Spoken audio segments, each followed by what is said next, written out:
এটার নাম হচ্ছে চিকেন পিশপাশ।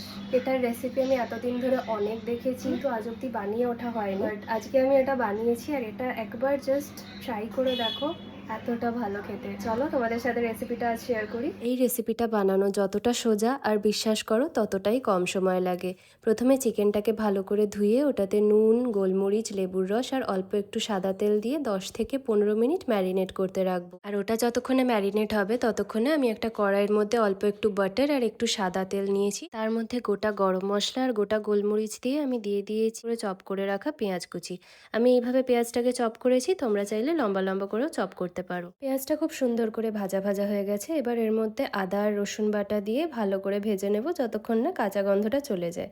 তারপরে আমার এখানে রয়েছে গাজর, বিনস আর আলু কেটে রাখা। এই সবজিগুলো দিয়ে দেবো। তোমরা তোমাদের পছন্দ মতো সবজি ব্যবহার করতে পারো। সবজিগুলো একটু নাড়াচাড়া করে তারপরে দিয়ে দেবো চিকেনটা অ্যাড করার পরে সব সুন্দর করে একটু ভেজে নিতে হবে। সুন্দর ভাজা ভাজা মতন হয়ে গেছে। আমি এখানে লঙ্কা অ্যাড করেছি, কিন্তু ক্যামেরাটা অন হয়নি, তাই এবার এর মধ্যে দিয়ে দেবো গোবিন্দভোগ চাল।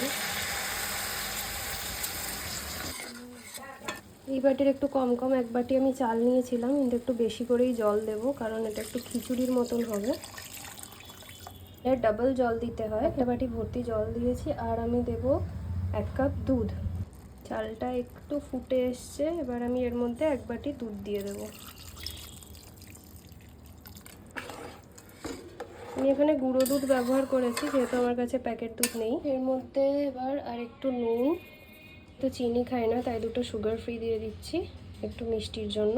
মধ্যখানে একটু নাড়িয়ে দিতে হবে, এটা তলায় লেগে যেতে পারে। প্রায় হয়ে এসছে, বাট আরেকটু হবে, জলটা আরেকটু টানবে, ভাতটাও আরেকটু নরম হবে। দারুণ গন্ধ বেরিয়েছে, বিশ্বাস করো, অসাধারণ গন্ধ বেরিয়েছে। কিছুক্ষণ পর আমি এটা নামিয়ে দেব। এই স্টেজে আমি আরও কয়েকটা চেরা কাঁচা লঙ্কা অ্যাড করে দিলাম। নামানোর আগে দিয়ে দেব সামান্য আর একটু বাটার। এই আমাদের চিকেন পিশপাশ রেডি হয়ে গেছে।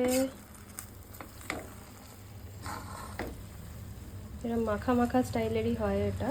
সুন্দরভাবে আমাদের চিকেন পিশপাশ একদম রেডি হয়ে গেছে। এর সঙ্গে তোমরা স্যালাড বা ডিমের অমলেট বা পোচ দিয়ে ট্রাই করতে পারো।